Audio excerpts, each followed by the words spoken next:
Le rap d'Orelsan s'est nourri des fêtes de famille où l'on danse la chenille, des parkings des centres commerciaux où l'on traîne le dimanche, de la France des villes et des classes moyennes. À force d'être personnel, Orelsan est devenu universel et le premier rappeur français. À 35 ans, la fête est finie et avec elle, les gueules de bois. Les choses sérieuses commencent pour lui. Orelsan est maintenant dans la cour des grands. Orelsan, vous venez de Normandie. Oui. Votre Bronx, vous, c'est la zone pavillonnaire de Caen. En fait, j'ai grandi dans des collèges. Ouais. Donc du coup, je viens pas vraiment des zones pavillonnaires classiques. Après, il y en a beaucoup, quoi. J'avais plein de potes là-bas et tout. Votre papa était effectivement chef d'établissement. Ouais, exactement. Professeur. Ouais, à la base, il était prof de techno. Et après, il est devenu chef d'établissement dans un collège. Vous aviez tout pour devenir bon élève. En fait, il y a des matières où j'étais assez bon, voire quand même bien bon. Et il y a des matières où j'étais nul.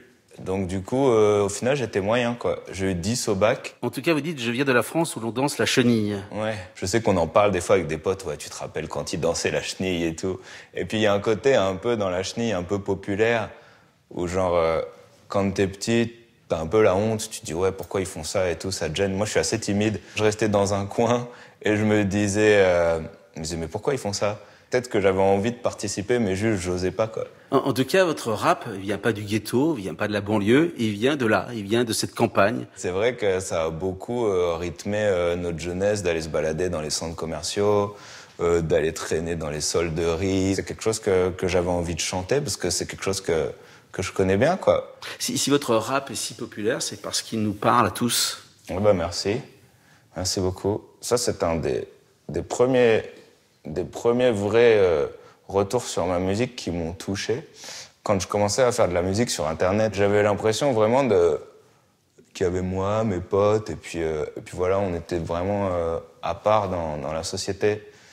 Et petit à petit, il y a des gens qui m'ont dit « Ah, c'est marrant, vous faites les mêmes trucs que nous. Ah, c'est marrant, moi j'habite là et je me retrouve vachement dans tes paroles. Ah, on dirait moi. » Et ça m'a carrément libéré en me disant « Putain, je suis pas tout seul, quoi. » Quand je parle de Caen, je parle d'Angers, je parle de Brest, je parle de l'ennui, surtout. Oui, de l'ennui en province, des samedis soirs où on s'ennuie. Vous avez eu besoin d'ailleurs de Stromae pour mettre un peu de soleil dans votre chanson sur Caen. J'ai grandi en Normandie, dans l'Orne et dans le Calvados. Au bout d'un moment, arrivé à 25, 26, 27 ans, t'as envie de partir, quoi. Si j'avais pas fait de musique, je pense que j'aurais bossé dans l'hôtellerie, mais je serais parti en Chine ou j'avais des plans pour aller en Chine ou au Canada. C'était mon plan B. Au bout d'un moment, t'as envie d'aller voir autre chose aussi. Vous saviez qu'un jour, vous seriez plus écouté que Maître Gims et Booba? Oh, bon, je suis pas plus écouté que... Ah bah si, je vous le dis, je viens d'avoir les chiffres. Vous avez fait 500 millions de streams sur votre dernier album. Et il y a déjà 500 000 albums vendus devant Booba et Maître Gims. Ah ok. Alors, quel effet ça fait? Bah ça me fait plaisir. Après, pour moi, la musique, c'est pas une compétition non plus. Le succès est fou, surtout que moi, Booba, c'est quelqu'un que j'écoutais beaucoup. Maître Gims, c'est quelqu'un que j'écoute beaucoup maintenant. Donc c'est incroyable, quoi. Vous dites, j'ai passé la moitié de ma vie pour savoir ce que je veux. Vous savez ce que vous voulez aujourd'hui? Bon, après, c'est sûr que ça change toujours ce que je veux, mais je sais aussi ce que je veux pas. Je me cherche moins, quoi. Heureusement, parce que je suis en couple depuis 7-8 ans, donc... La fête est finie, c'est le nom de votre album. Ouais, c'est ça, exactement. Du coup, je sais plus, où je veux aller dans ma vie. Je suis plus en train de me poser les questions que je me posais même il y a encore 5, 6, 7 ans. Vous dites, je suis un sale gosse sur un château de sable, j'essaie d'être un homme bien, je suis un homme moyen. Ouais, j'ai l'impression des fois que quand j'écris des textes super méchants, entre guillemets, par exemple comme des fêtes de famille, ça marche. Pour moi, c'est super dur, et même en général, de faire une chanson positive, solaire, pas naïve et cool, quoi. Arrêtons-nous sur des fêtes de famille, effectivement, c'est peut-être la chanson la plus cruelle de votre album. C'est en fait un gars qui fait un speech dans une fête de famille, on lui dit « Vas-y, chante une chanson ». Et il dit « Ok, vous voulez une chanson, je vais vous faire une chanson ». Et il fait une chanson un peu speech où il descend tout le monde Tata, c'est la genre de crevarde qui lave les assiettes en carton. Oui, voilà, c'est ça. J'ai déjà vu une de vos tantes laver des assiettes en carton. Non. J'ai aucune tante qui a jamais lavé les assiettes en carton. Non, mais comment la famille l'a pris lorsque vous dites, quand je regarde vos gueules d'enculés bouffis, j'arrive à me demander s'il y a assez de porc sur terre pour vous nourrir? Bon, ça les a fait marrer, ça les a fait rigoler. C'est ce que je disais, on est vraiment dans le côté un peu classique français, la fête de famille. Les cousins ont rigolé. Les cousins ont rigolé, ouais. J'ai l'impression que le temps qui passe, c'est quelque chose qui vous angoisse. Vous avez vraiment peur de vieillir comme un vieux punk ou un vieux rappeur. Ouais, c'est vrai, le côté rappé à 40 ans, ça, c'est toujours un peu, tu vois, c'est pas mon objectif non plus, c'est pas mon objectif de vie.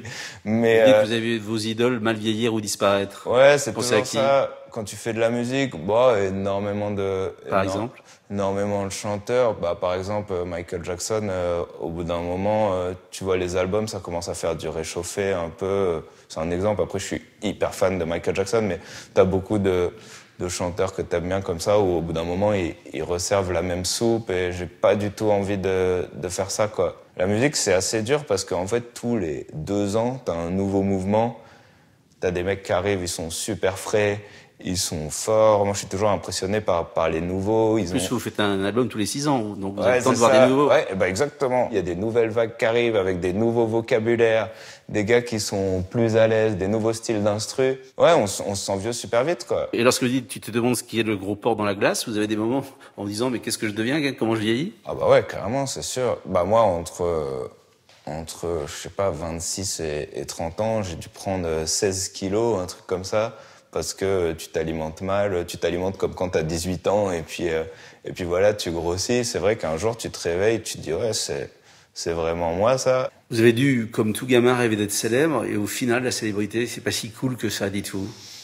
La célébrité, ça déçoit toujours un peu, parce que t'as l'impression, quand t'es pas connu, que tu vas être connu, ça va être des vacances non-stop, et que ça va être super cool. Mais en fait, c'est Jim Carrey, en fait, qui disait j'aimerais bien que tout le monde puisse devenir riche et célèbre pour qu'il se rende compte que c'est pas la solution à tout. Donc si lui le dit, alors qu'il est très riche et très célèbre, mais c'est vrai que t'as plein de gens, je pense, en fait, si t'es pas heureux avec toi-même, tu peux être célèbre, ça change rien, quoi. Au contraire, c'est aggrave, peut-être. Ouais, exactement. Je pense que c'est comme d'hab, quoi. Tout est une question de ton rapport à toi-même et qu'est-ce que t'as envie de faire de ta vie. Dans votre album, il y a une déclaration d'amour absolument incroyable avec la femme avec qui vous vivez. Vous dites, je comprends pas pourquoi tu t'inquiètes quand tu prends du poids. Pour moi, c'est ça de prix. Ça fait toujours plus de toi. J'avais envie de vraiment symboliser le moment où tu t'endors à côté d'une personne avec qui tu as envie de faire ta vie et de vraiment plonger à fond dans le premier degré de l'émotion. Et vous dites même que vous envisagez l'église dans une de vos chansons. Ouais, exactement. Donc vous allez vous marier? Je pense que ça va arriver, ouais. Au bout d'un moment, va falloir vraiment passer le pas, quoi. Donc il y a cette femme que vous aimez, et puis il y a les autres, celles que vous appelez les bonnes meufs. Ouais, c'est vrai qu'il y a toute une chanson qui s'appelle Bonne Meuf, où en fait... Vous êtes une bonne meuf. Ouais, c'est ça. Je dis que la célébrité, en fait, c'est comme être une bonne meuf. C'est-à-dire? Tu te fais siffler, tu te fais payer des verres, tu reçois des cadeaux, les gens parlent avec toi, mais tu sais jamais vraiment s'ils cherchent quelque chose derrière. Tu fais des jolis brushings. Ouais, c'est ça. Je fais attention à mon image, je fais plein de selfies. Enfin, je fais pas plein de selfies, mais je fais plein de photos. Alors vous allez vous marier, vous êtes en plus un peu grand frère, c'est que vous donnez des conseils aux jeunes générations. C'est assez étonnant, à l'âge que vous avez, que vous vous êtes dit, tiens, je vais donner des conseils, peut-être ceux que vous n'avez pas eu. Ouais, exactement. Parce que je me suis dit, j'ai quand même appris plein de trucs depuis, et j'aurais bien aimé me donner ces conseils avant. Par exemple, il y a une phrase, c'est « si t'as l'impression que personne te comprend, c'est parce que personne te comprend ». Je dis que tu peux faire des pompes, tu peux apprendre à te battre, mais même musclé, ça fait toujours mal de prendre une droite. Dimanche, c'est la fête des mères. Vous chantez « J'ai dit je t'aime à des connasses qui n'en valaient pas la peine. Je n'ai jamais dit je t'aime à ma mère ». C'est l'occasion? Ouais, carrément. Mais depuis, tu sais ce qui a changé dans la relation avec mes parents? Les emojis. J'envoie des emojis cœur à ma mère, ce qui est quand même un soulagement. Mais c'est vrai que je connais des gens autour de moi, et souvent des gens peut-être même d'autres cultures que de la culture française, qui disent vraiment « je t'aime » à leurs parents. Et c'est vrai que nous, on a une forme de pudeur comme ça. Les Normands? Ouais, c'est peut-être un truc normand. Mais c'est vrai que je me suis dit, putain, faut que j'arrive à le faire plus, quoi. Bonne fête, maman, je t'aime.